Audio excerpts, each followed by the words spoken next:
ঢাকায় বৈঠকের পর অন্তর্বর্তী সরকারের প্রধান উপদেষ্টা ডক্টর মোহাম্মদ ইউনূস এবং জাতিসংঘ মহাসচিব অ্যান্তোনিও গুতেরেস রোহিঙ্গা শরণার্থী ক্যাম্প পরিদর্শনে কক্সবাজার গেছেন। শুক্রবার সকালে প্রধান উপদেষ্টার কার্যালয়ে সাক্ষাতের পর তারা বাংলাদেশ বিমানের একটি বাণিজ্যিক ফ্লাইটে কক্সবাজারে যান। কক্সবাজারের প্রধান উপদেষ্টা প্রফেসর ডক্টর মোহাম্মদ ইউনূস নির্মাণাধীন কক্সবাজার আন্তর্জাতিক বিমানবন্দর ও খুরশকুল জলবায়ু উদ্বাস্তু কেন্দ্র পরিদর্শন করবেন। পরিদর্শন শেষে ডক্টর মোহাম্মদ ইউনূস এবং জাতিসংঘ মহাসচিব অ্যান্তোনিও গুতেরেস উখিয়ায় প্রায় ১ লাখ রোহিঙ্গা শরণার্থীদের সঙ্গে ইফতারে যোগ দেবেন। কক্সবাজারে পৌঁছালে জাতিসংঘ মহাসচিবকে স্বাগত জানান দুর্যোগ ব্যবস্থাপনা মন্ত্রণালয়ের দায়িত্বপ্রাপ্ত উপদেষ্টা ফারুক ই আজম বীর প্রতীক। জাতিসংঘ প্রধান বিমানবন্দর থেকে সরাসরি উখিয়ায় যাবেন।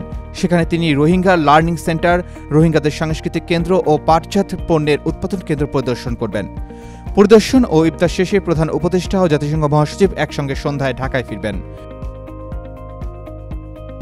এর আগে গতকাল বৃহস্পতিবার বিকেলে 4:30টার দিকে প্রধান উপদেষ্টার আমন্ত্রণে 4 দিনের সরকারি সফরে ঢাকায় পৌঁছেছেন জাতিসংঘ মহাসচিব। Arman Ali, Daily Sun.